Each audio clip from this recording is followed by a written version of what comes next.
Bismillahirrahmanirrahim. Assalamualaikum warahmatullahi wabarakatuh. Alhamdulillahi rabbil alamin. Wassalatu wassalam ala ashrafil anbiya'i wal mursalin Nabiyyina Muhammad wa ala alihi wa sahbihi ومن تبعهم بإحسان إلى يوم الدين وسلم تسليما كثيرا. يقول الله جل وعلا: يا أيها الذين آمنوا اتقوا الله حق تقاته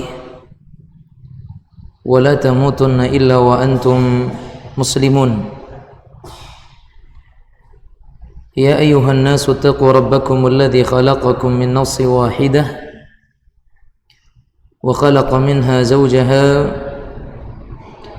وبث منهما رجالا كثيرا ونساء واتقوا الله الذي تساءلون به والأرحام إن الله كان عليكم رقيبا. فإن أصدق الحديث كتاب الله وخير الهدي هدي محمد صلى الله عليه وعلى آله وصحبه وسلم وشر الأمور محدثاتها فإن كل محدثة بدعة وكل بدعة ضلالة وكل ضلالة في النار والعياذ بالله.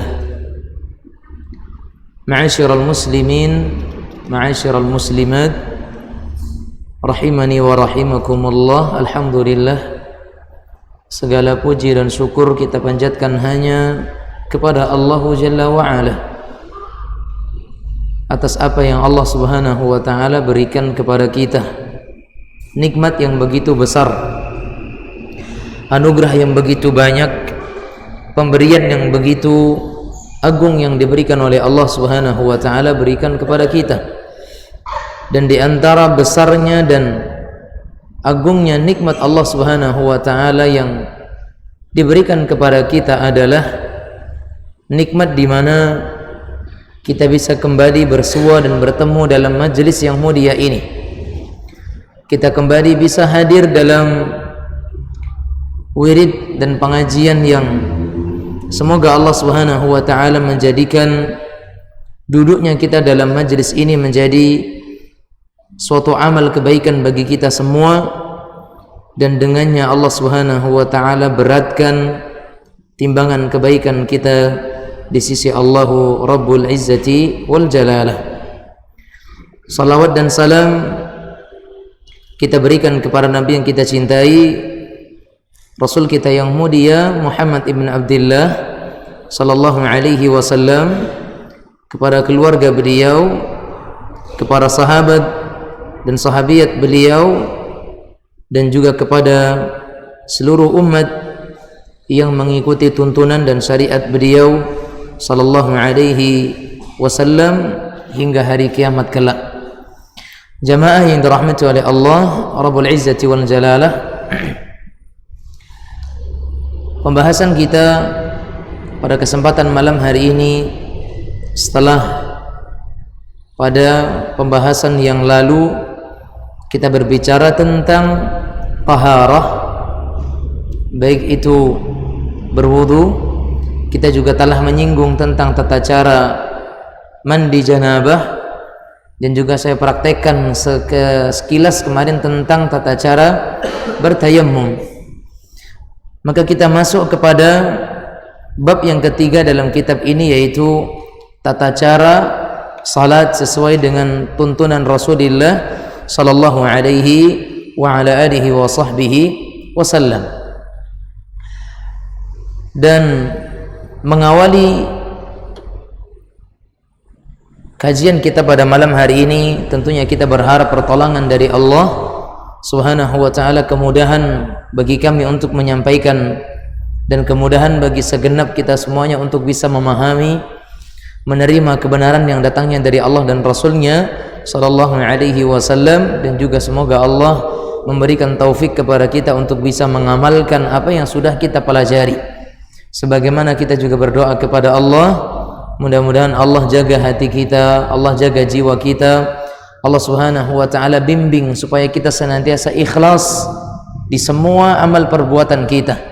Pentingnya keikhlasan dan begitu besarnya kemurnian niat kita hanya untuk Allah Rabbul Izzati wal Jalalah dalam segala amal ibadah kita, termasuk dalam kita menghadiri majelis yang mulia ini.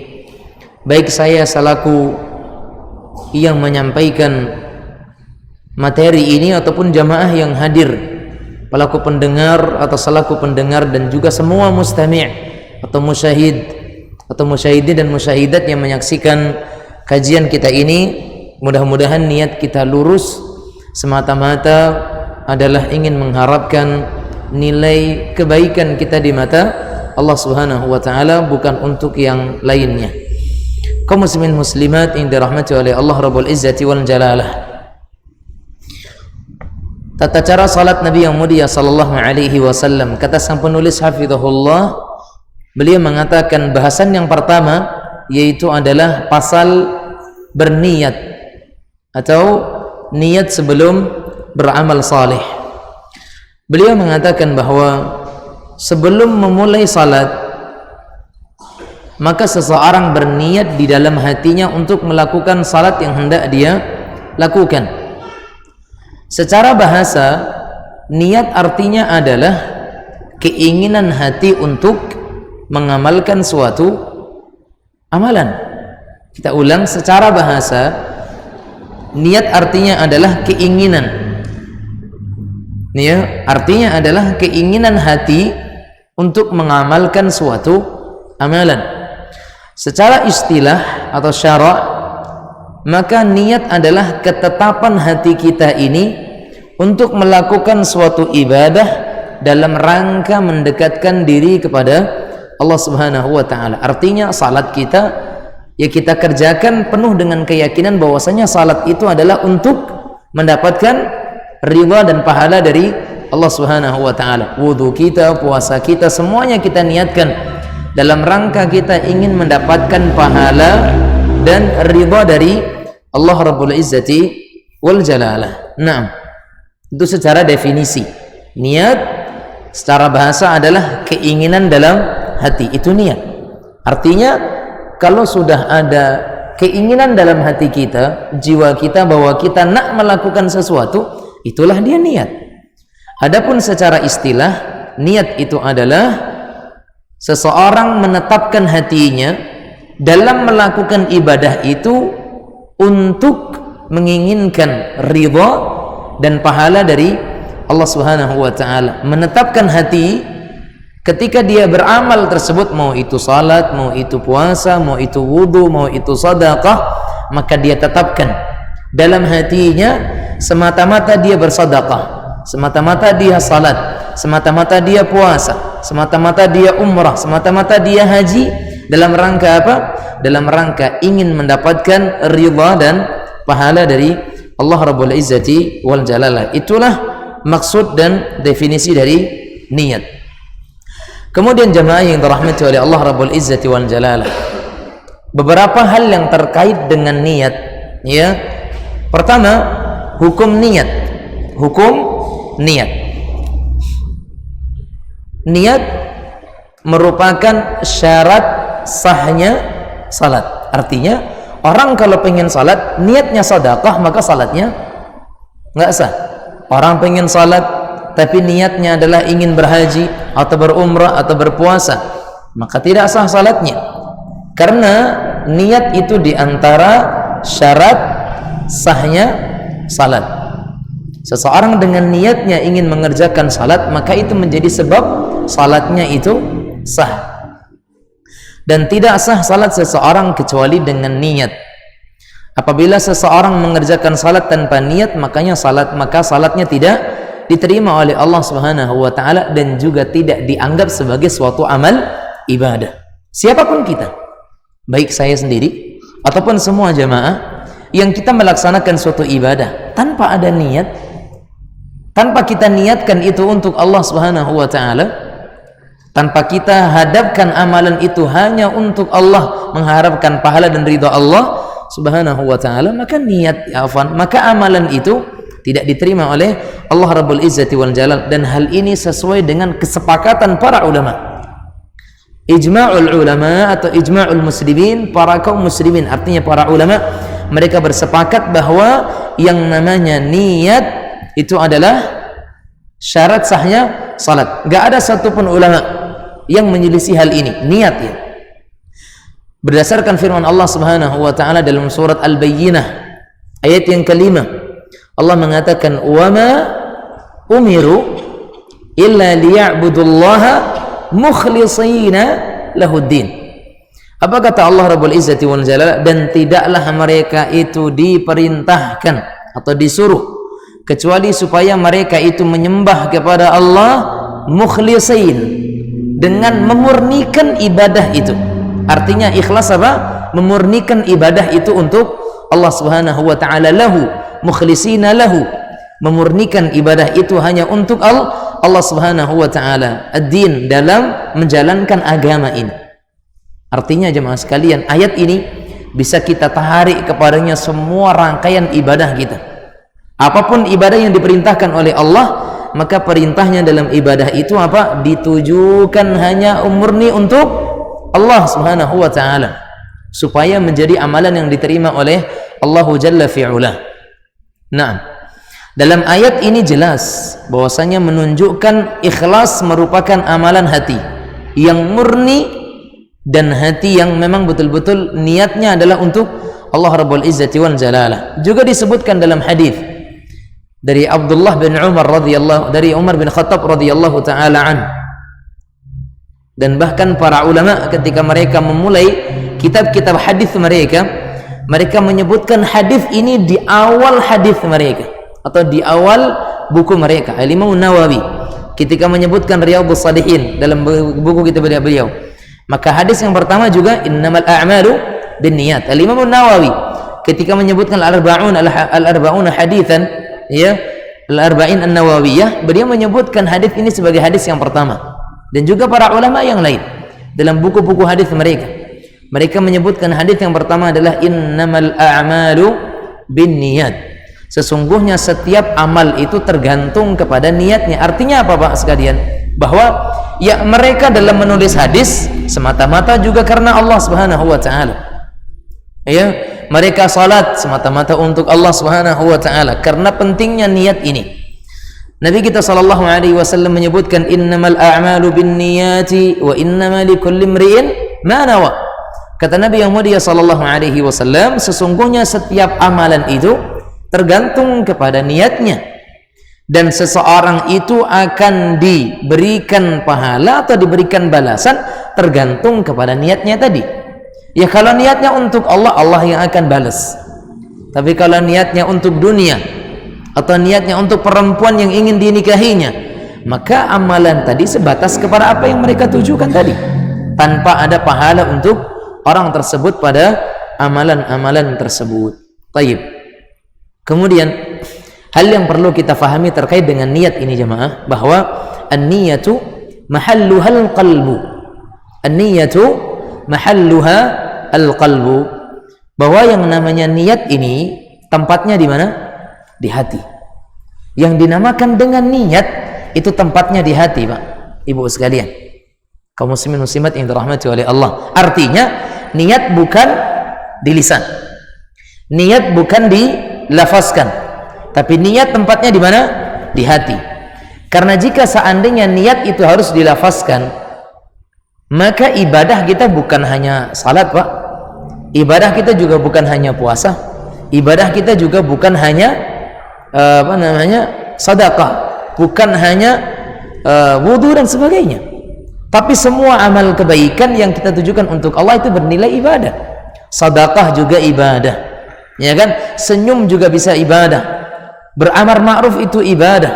Mencegah kemungkaran juga ibadah. Lah kalau seandainya niat itu harus dilafazkan, maka setiap kita akan bingung bagaimana melafazkan niat ketika ingin bersedekah. Kita akan bingung bagaimana melafazkan niat ketika ingin beramar ma'ruf. Kita akan pening melafazkan niat ketika ingin mencegah seseorang dari kemungkaran. Seseorang akan bingung ketika dia ingin senyum, apa niatnya? Karena ingat jamaah sekalian, yang namanya niat tempatnya dalam hati kita, tanpa ada pelafazan. Makanya para ulama kita menyebutkan bahwa yang namanya niat, ya, yang namanya niat itu tempatnya di hati. Dan sesuatu yang ada dalam hati tidak lazim harus dilafazkan. Sesuatu yang di dalam hati itu tidak lazim untuk dilafazkan, atau sebaliknya, lisan tidak lazim memiliki niat yang lisan itu tidak lazim mewakili niat yang ada dalam hati. Artinya tidak semua yang ada dalam hati harus kita keluarkan dengan lafaz. Begitu pula dengan niat.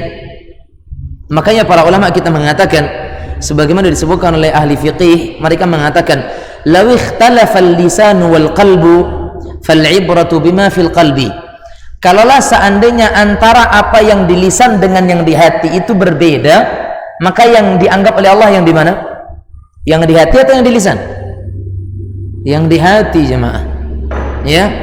Law ikhtalafa al-lisanu wal qalbu fal ibratu bima fil qalbi. Kalaulah seandainya antara lisan dengan hati itu berbeda, maka yang dianggap oleh Allah Subhanahu wa ta'ala adalah apa yang ada dalam hati. Makanya jamaah sekalian rahimani wa rahimakumullah, niat tempatnya di hati, sehingga sesuatu yang di hati tidak perlu kemudian untuk dilafazkan. Nah, kita lihat jamaah sekalian rahimani wa rahimakumullah, perkataan dari para ulama. Di antaranya Al-Qadhi Abu Radhi Sulaiman ibnu Syafi'i, beliau berkata, al-jahru bin niyati wa bil qira'ati khalfal imami laysa minas sunnah.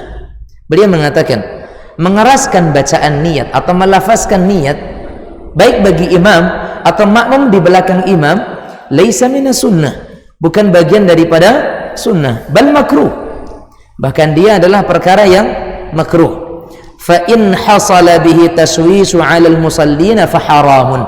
Kalau seandainya gara-gara seseorang itu melafazkan niat mengganggu seseorang yang salat di sampingnya, maka pelafazan niat itu menjadi haram. Saya ulang. Beliau mengatakan, al-jahru bin niyati laisa minas sunnati. Menjaharkan atau mengaraskan niat atau membaca niat itu bukan bagian daripada sunnah, bal makruh, akan tetapi hukumnya makruh. Fa in hasala bihi tashwisun 'alal musallina fa haramun. Kalau seandainya terjadi gangguan kepada orang yang salat, mungkin dia membaca niat ya dengan dikeraskan, kemudian ada gangguan kepada sebelah kanan dan kirinya, maka statusnya yang tadi awalnya makruh bisa menjadi sesuatu yang haram, dan itu berdosa bagi dia. Wa man qala bi anna al-jahra bil lafdhi niyyati min as-sunnati fa huwa mukhti'un. Dan barang siapa yang berkata bahwa mengeraskan atau melafazkan niat itu bagian daripada sunnah, maka itu adalah bagian daripada kesalahan. Wala yahilla lahu wala li ghairihi an yaqula fi dinillahi ta'ala bi ghairi ilmin. Maka tidak boleh seseorang itu berucap atau menyandarkan, syukran, seseorang tidak diperbolehkan mengatakan ini sunnah tanpa ada dasarnya dari Nabi yang mulia alaihi afdhalus salati wa atamu assalam. Taib. Disebutkan juga dari Abu Abdullah Muhammad ibn Al-Qasim At-Tunisi Al-Maliki rahimahullah, beliau mengatakan, an-niyatu min a'malil qulubi. Yang namanya niat itu termasuk kerjaan hati, amalan hati. Fal jahru biha bid'atun ma'a ma fi dzalika min at-tashwisi 'ala an-nasi. Adapun mengeraskan atau melafazkan niat bagian daripada perkara-perkara yang diada-adakan, apalagi jika seandainya perbuatan itu berisik atau mengganggu musalli, maka itu perkara yang salah. Dan juga diantaranya Asy-Syaikh Alauddin Ibn Attar, beliau juga berkata, wa raf'u sawti bin niyati ma'a tashwiti 'alal musallina haramun ijma'a. Seseorang yang mengucapkan niatnya kemudian keras sampai mengganggu orang yang salat yang lainnya, maka itu perkara yang haram sesuai dengan kesepakatan para ulama. Ya, ma'a adami bid'atin qabihatin fa in qasada bihi ar-riya'a kana harama min wajhaini kabiratan min al-kaba'ir wal munkiru ala man qala bi anna dhalika min sunnati musibun. Dan jemaah sekalian, kalaulah seandainya seseorang itu memaksudkan dengan dia itu mengeraskan niatnya untuk riya, maka itu haram. Ya, maka itu haram. Dan orang-orang yang mengingkari mengingkari bahwa melafazkan niat itu adalah dari sunnah, dan kita mengingkari hal tersebut karena memang dia bukan bagian daripada sunnah, musabun, maka dia mendapatkan pahala daripada hal tersebut. Kemudian jemaah, Imam Ahmad rahimahullahu ta'ala, beliau pernah ditanya, yaqulul musalli qabla takbiri syai'an, beliau pernah ditanya, wahai imam, apakah seseorang itu membaca sesuatu sebelum dia mengangkat takbir? Ya, Imam Ahmad pernah ditanya, wahai imam, apakah ada bacaan yang dibaca oleh seseorang sebelum takbir? Maka beliau menjawab, lah, tidak ada sesuatu.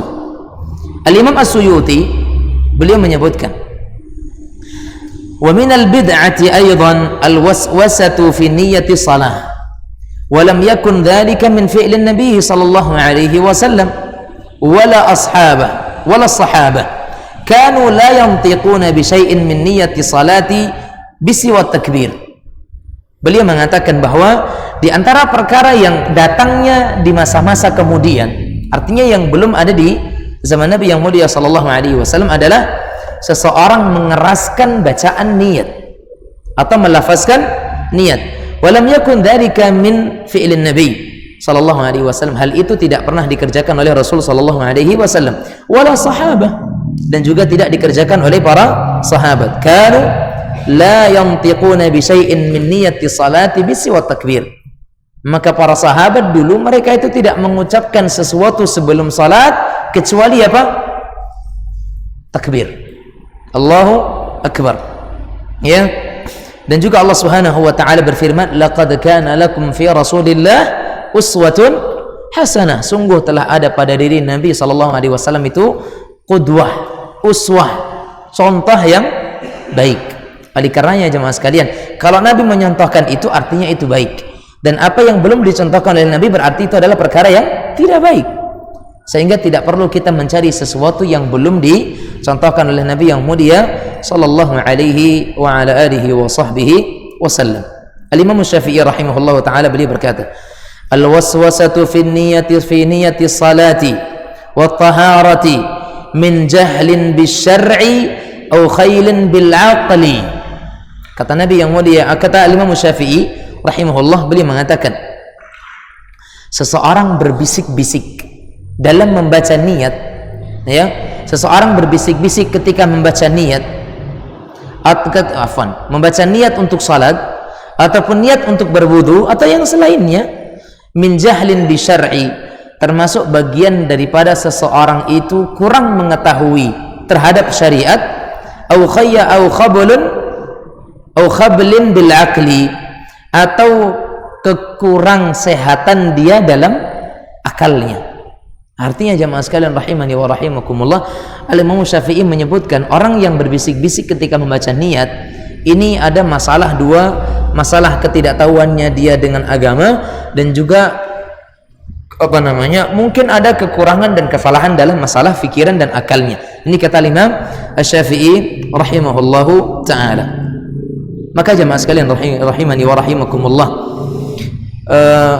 terkait dengan adanya orang yang membolehkan melafazkan niat, kan ada ya sebagian membolehkan melafazkan niat, mereka berdasarkan atau mereka mengambil perkataan, salah satu perkataan dari Imam Syafi'i rahimahullah, bahwasanya Imam Syafi'i mengatakan la tasihhu salatun illa bin nutqi, tidak sah salat seseorang kecuali dengan melafazkan, tidak sah salat seseorang kecuali dengan melafazkan.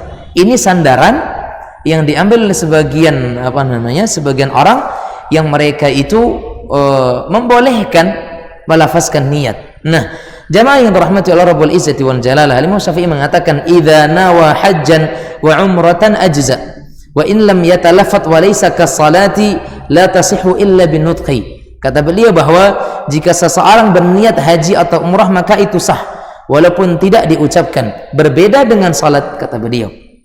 Ya, sedangkan salat itu tidak sah kecuali dengan pengucapan atau pelafasan. Nah, jamaah sekalian rahimani wa rahimakumullah, sebagian ulama Syafi'iyah di antara murid-murid Imam Syafi'i, di antara pengikut Imam Syafi'i, mereka itu menafsirkan, memahami perkataan Imam Syafi'i rahimahullah dengan illa bin nutqi, kecuali dengan pengucapan. Mereka tafsirkan adalah pengucapan niat. Nah, sebagai sebagian ulama.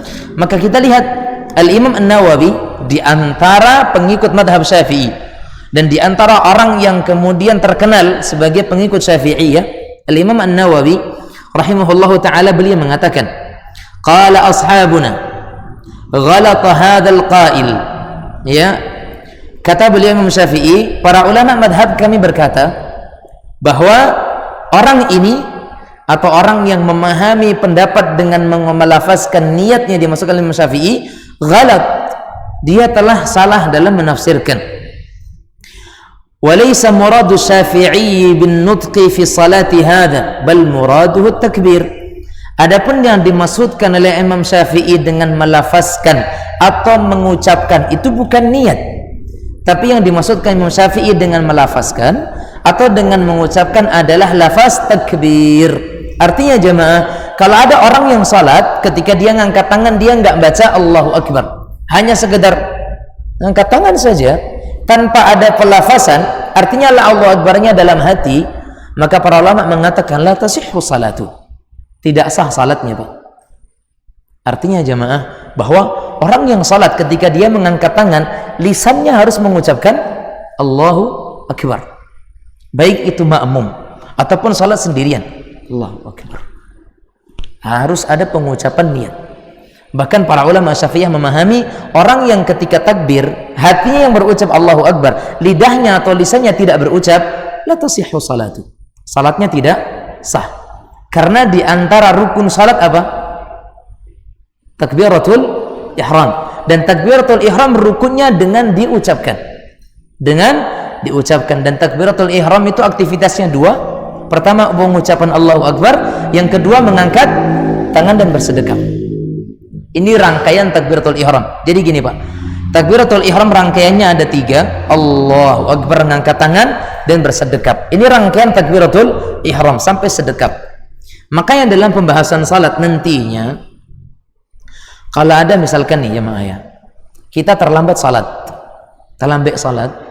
kemudian imam misalkan ruku atau sujud misalkan, ya, ruku atau sujud, tiba-tiba orang makmum yang terlambat dia cuman ngangkat tangan langsung sujud, ya, misalkan Allahu Akbar langsung sujud, atau Allahu Akbar langsung ruku. Kata para ulama salatnya tidak sah, karena tadi jemaah rangkaian takbiratul ihram apa tadi? Allahu Akbar, takbir dan sedekap. Ini rangkaian takbiratul ihram. Sehingga kalau orang masuk di rakaat kedua atau mungkin rakaat masuk ketika imam ruku, kita misalkan orang ruku, imam ruku, kita masuk baru ya, langsung kita Allahu Akbar langsung ruku. Kata para ulama, ini bagian dari para kesalahan. Yang kesalahan ini menjadikan salatnya tidak sah. Bagaimana? Maka caranya jemaah, Allahu Akbar sedekap, kemudian ruku. Nah, setelah bersedekap cara untuk ruku 2. Bisa dia mengangkat takbir lagi, bisa langsung ruku. Berarti begini, Allahu Akbar langsung ruku, atau Allahu Akbar ruku. Kedua-duanya boleh.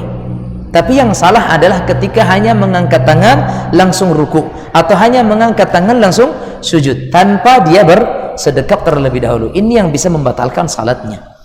Dan itu yang dijelaskan oleh para ulama. Dan kita anggap dan kita rasa itu tidak berat insyaallah. Ya, tidak berat. Bedo Ustaz, boleh dong jamaah sekalian, nggak ada yang berat insyaallah. Sekedar angkat tangan sedekap sebentar, kemudian kita ruku. Karena banyak di antara perkara-perkara ibadah yang kita anggap remeh, tapi rupanya dia menjadi penentu sah dan tidak sahnya ibadah tersebut. Ya, mudah-mudahan Allah menjaga kita semuanya.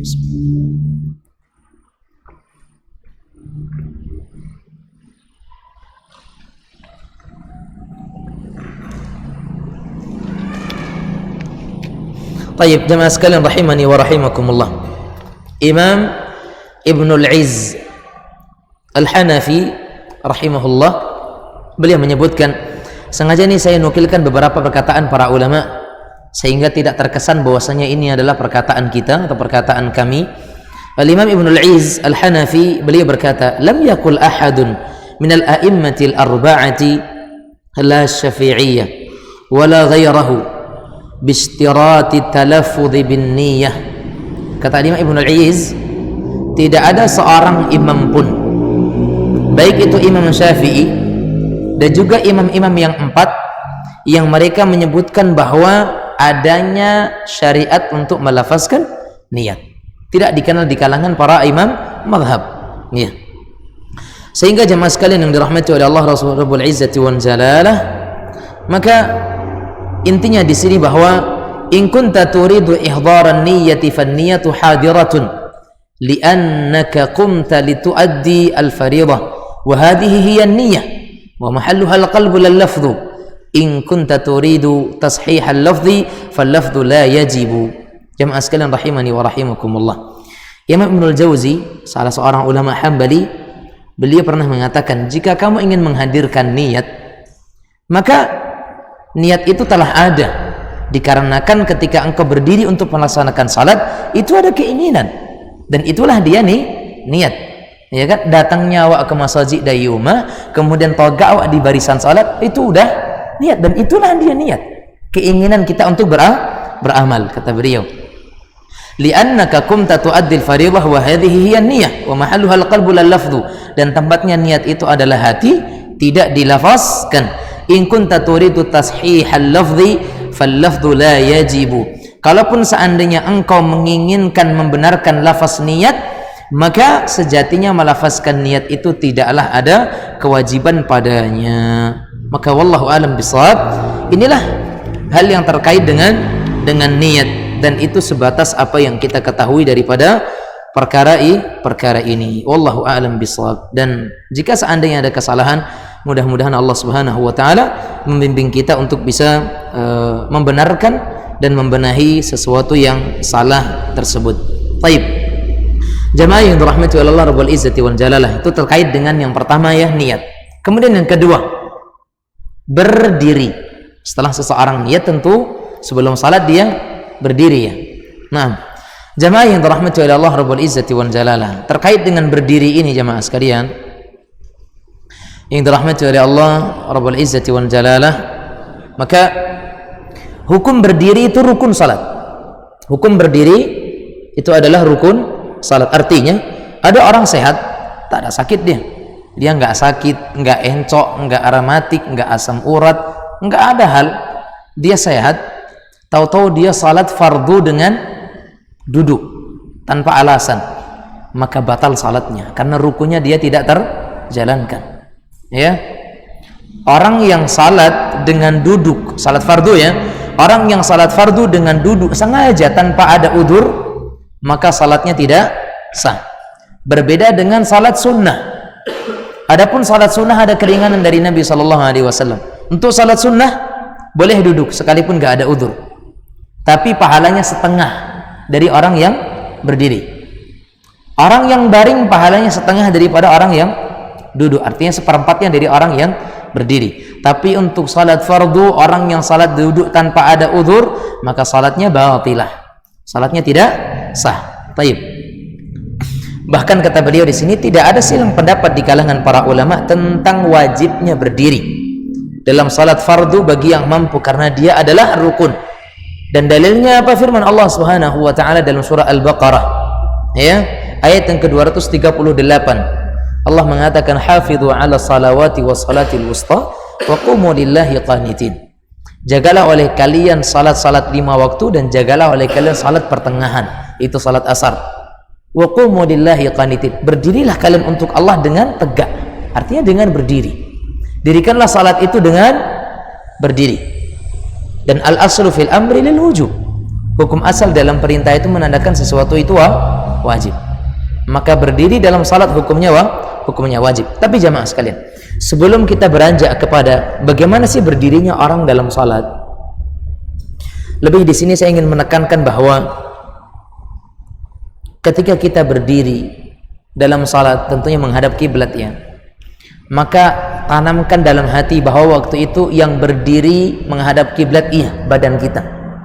Tapi di saat kita itu sudah berdiri menghadap kiblat, maka yang harus menghadap itu dua dan kepada dua arah. Jasad kita menghadap ke arah kiblat dan hati kita menghadap kepada Allah Subhanahu wa taala. Ini yang perlu kita perhatikan jemaah sekalian. Karena apa jemaah?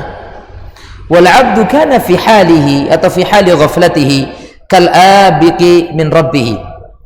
Orang yang ketika berdiri menghadap kepada Allah Subhanahu wa taala lalai daripada Allah, artinya tegaknya untuk salat tapi pikirannya masih nyebrang kemana-mana ya, masih menelusuri jalan-jalan yang berbeda dengan apa yang dia akan kerjakan, maka dia seperti apa? Seperti orang yang lari dari Tuhannya, seperti orang yang lari dari Tuhannya. Wa qad atala jawarihuhu wa qalbuhu anil khidmati allati khuliqa laha. Karena apa?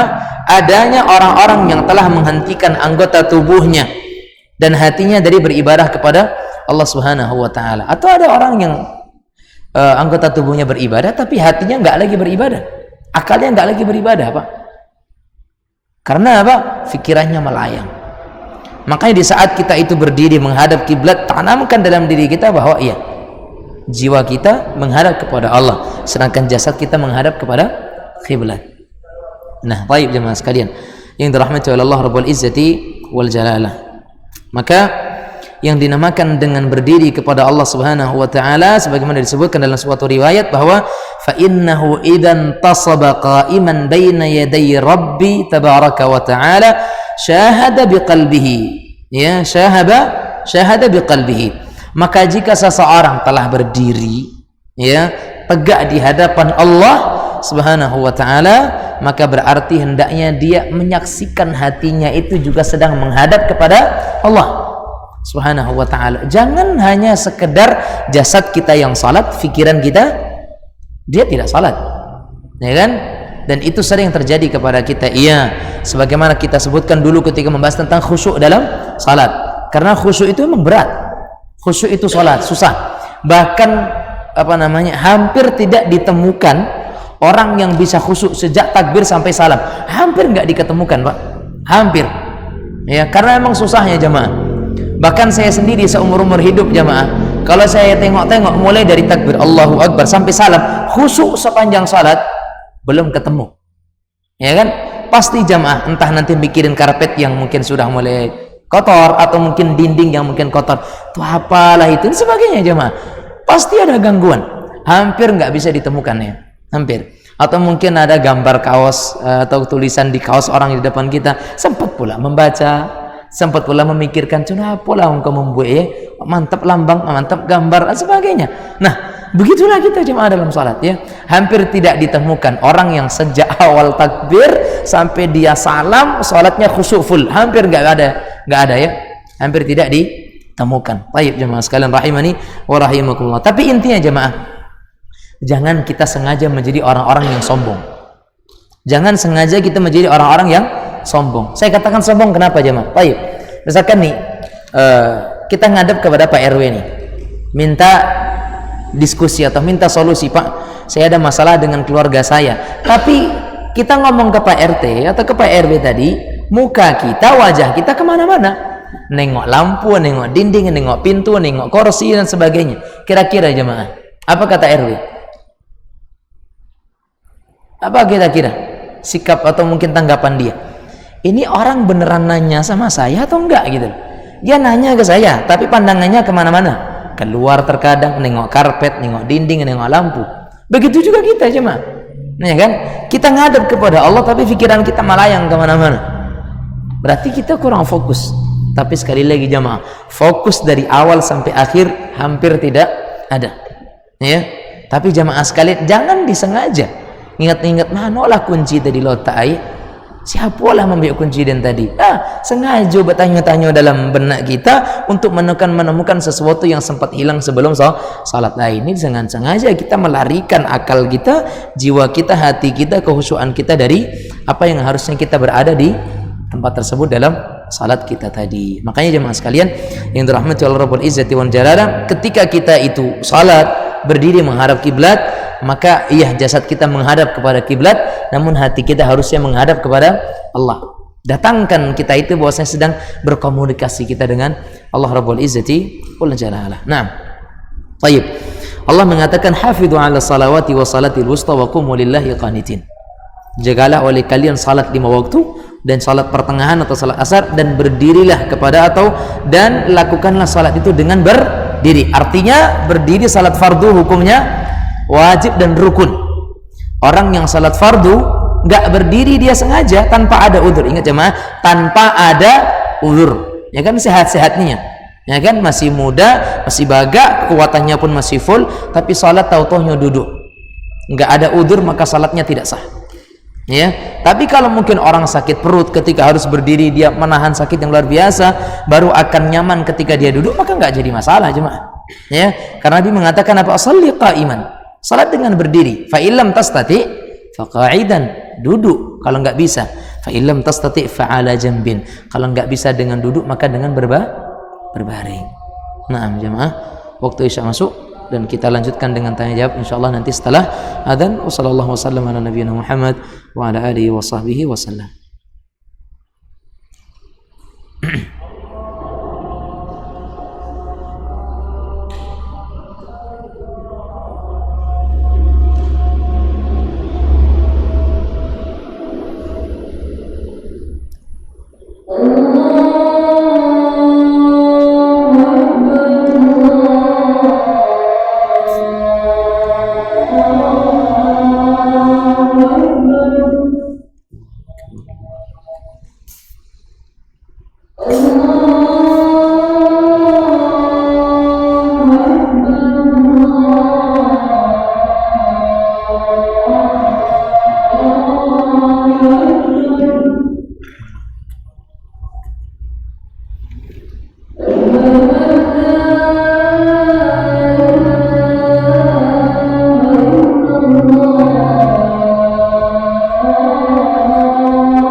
Alhamdulillahi Rabbil Alamin. Wa asyhadu an la ilaha illallah wahdahu la syarika lah. Wa asyhadu anna nabiyyana Muhammadan abduhu wa rasuluh. Allahumma salli wa sallim wa barik ala nabiyyina Muhammad wa ala alihi wa sahbihi wa man tabi'ahum bi ihsanin ila yaumiddin, amma ba'du. Taib, ma'asyiral muslimin, ma'asyiral muslimat yang dirahmati oleh Allah Rabbul Izzati wal Jalalah.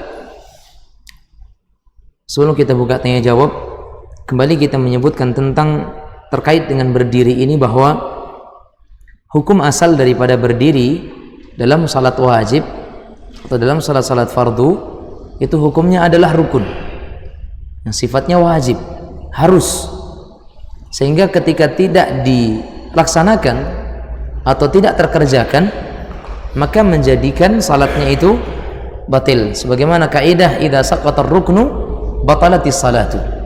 Jika seandainya rukun salat itu gugur atau hilang, maka salat itu batallah dia.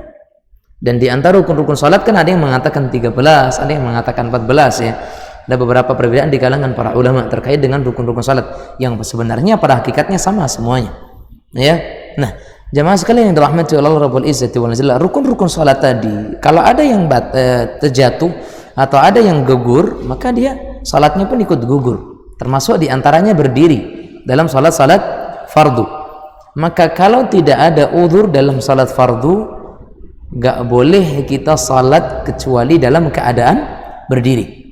Tidak ada alasan untuk duduk. Berbeda jemaah sekalian dengan salat sunnah. Berbeda dengan salat sunnah. Artinya begini jemaah, kalau orang yang tadi ketika fardunya dia berdiri wajib, kemudian ketika dia ingin salat sunnah, boleh dia salatnya dengan duduk. Tapi jemaah, salatul qa'idi nisful qa'im. Salatnya orang yang berduduk itu pahalanya setengah dengan orang yang berdiri. Ini salat sunnah ya, tanpa ada uzur. Tapi kalau ada orang yang sakit gitu, sekalipun dia duduk, maka pahalanya sama dengan dia berdiri karena ada alasan. Sebagaimana sabda Rasulullah sallallahu alaihi wasallam, "Idza maridal 'abdu aw safar, kutiba lahu mithlu ma kana ya'maluhu muqiman sahiha." Kalau ada seorang hamba yang sakit atau dia sedang safar, maka dituliskan baginya pahala sebagaimana dia dalam keadaan sehat atau mukim. Ya kan? Kalau orang yang sakit, dia mau salat wajib, mau salat sunnah, dia duduk, pahalanya tetap full. Tapi kalau orang yang sehat, ada kekuatan, tahu-tahu dia salat sunnah dengan duduk, hukumnya boleh salat sunnah. Kalau wajib nggak boleh. Tapi orang yang salat sunnah hukumnya boleh. Tapi pahala salat sunnahnya setengah dengan orang yang berdiri kalau dia sehat. Tapi kalau dia sakit, pahalanya tetap full biidznillah. Wallahu a'lam bishawab. Mudah-mudahan ini yang bisa kita sampaikan bermanfaat, dan insyaallah kita lanjutkan pada pertemuan yang akan datang dalam pembahasan tata cara berdiri dalam salat insyaallah. Silakan kalau ada pertanyaan.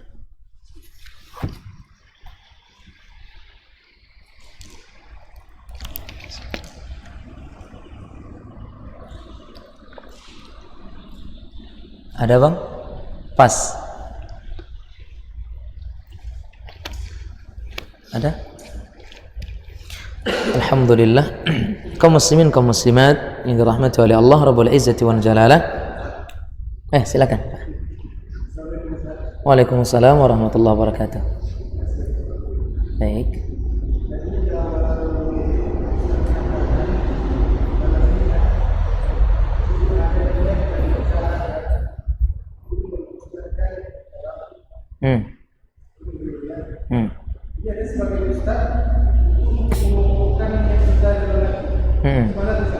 Baik jamaah sekalian yang dirahmati oleh Allah Rabbul Izzati wal Jalalah. Tadi mungkin pas keluar tadi ya pembahasan itu. Nah, jamaah sekalian yang dirahmati oleh Allah Rabbul Izzati wal Jalalah, dikatakan bahwa niat itu akan jatuh kepada haram apabila mengganggu orang yang di sebelah. Tapi jika seandainya tidak mengganggu, hanya dia melafazkan, hukumnya makruh. Hukumnya makruh. Kalau ada orang yang mengatakan itu hukumnya sunnah, maka perlu mendatangkan dalil yang mengatakan itu adalah sunnah. Saya ulangi, hukum asalnya adalah makruh. Ya, ketika ada yang mengatakan hukumnya sunnah, maka harus mendatangkan dalil. Harus mendatangkan dalil. Mana yang mengatakan hukumnya sunnah? Dikatakan haram kapan? Apabila dengan niat itu mengganggu orang. Misalkan nih, Orang sudah takbir sebelah kita, Allahu Akbar, dia udah salat, kita malah usalli fardhan, misalkan gitu ya, akhirnya mengganggu dia. Nah, pelafazan niat yang kita mengganggu dia tadi, kata para ulama hukumnya jatuhnya kepada haram. Nah, pertanyaan Bapak tadi, bagaimana dengan orang yang ingin memantapkan atau mengokohkan niat dalam hati? Maka perkataan daripada Ibnu Jauzi tadi rahimahullah, beliau mengatakan, in kunta turidu tashihal qalbi fal lafdhu la yajib. Kalaupun seandainya seseorang itu ingin melafazkannya dalam rangka ingin membenarkan hatinya, artinya apa? Hatinya dia pengen salat maghrib, ya kan? Dan kemudian dia ingin melafazkan dalam rangka untuk memantapkan, mengokohkan apa yang ada dalam hati, maka kata beliau, fal lafdhu la yajib, maka hukum lafaz itu tidak wajib. Artinya apa jemaah? Beliau di sini mengatakan melafazan tidak wajib, dan beliau tidak mengeluarkan hukum di sini. Beliau tidak mengeluarkan hukum di sini. Artinya tidak wajib. Artinya kalau ada orang yang tidak melafazkan, tidak juga kita hukum, oh salatnya ini nggak sah karena nggak melafazkan. Juga tidak seperti itu. Tapi dihukumi haram, Pak. Dihukumi haram kalau tadi ya, dia melafazkan niat sampai mengganggu orang yang sebelahnya. Karena mengganggu orang yang dalam salat, maka hukumnya adalah memang tidak diperbolehkan. Sama dengan hal-hal yang lain, seperti anak kita mungkin lari-lari di belakang orang sedang salat, maka dosanya siapa? Orang tuanya yang bawa anak ke masjid, nggak dia jaga, nggak dia bina, nggak dia arahkan.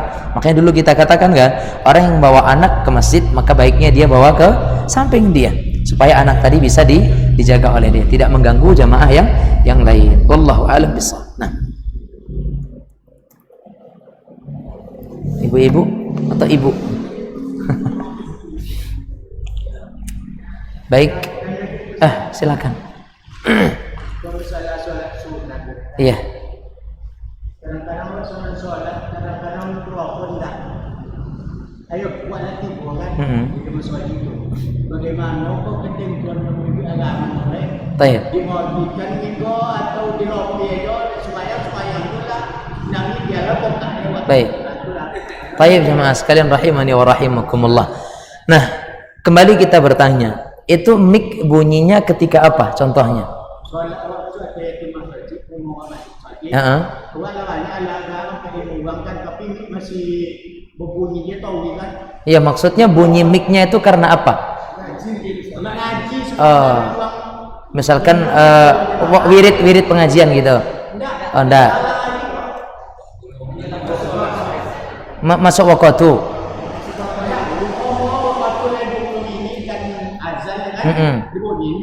Oh gitu.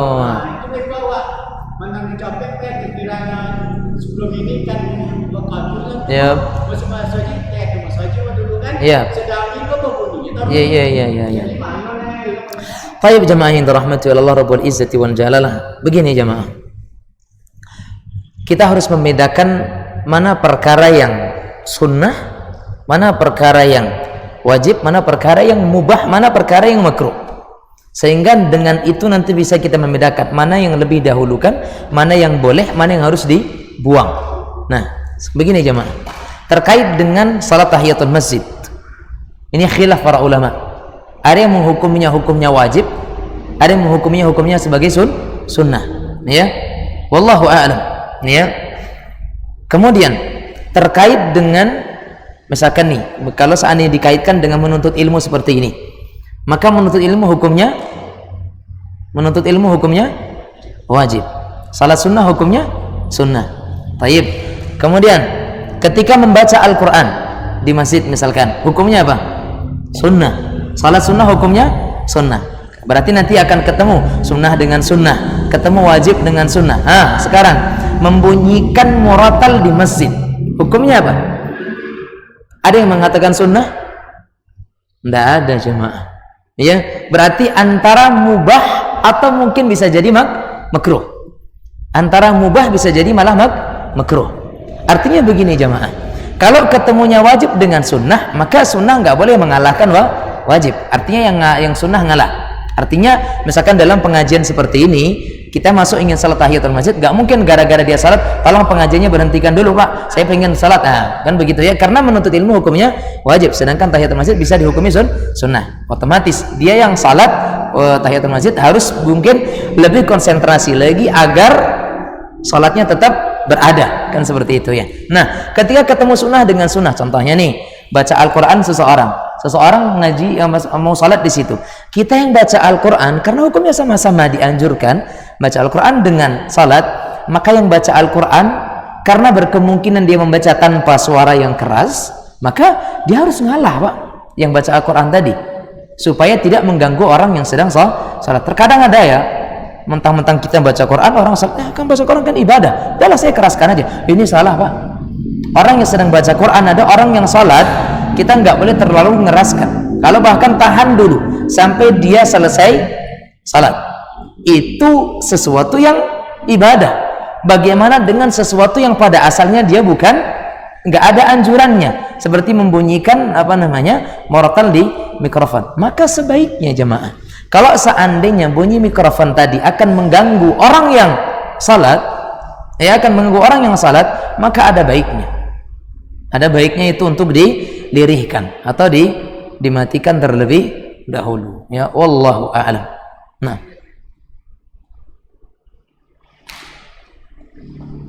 alhamdulillah. Insyaallah kita lanjutkan pada bulan yang akan datang.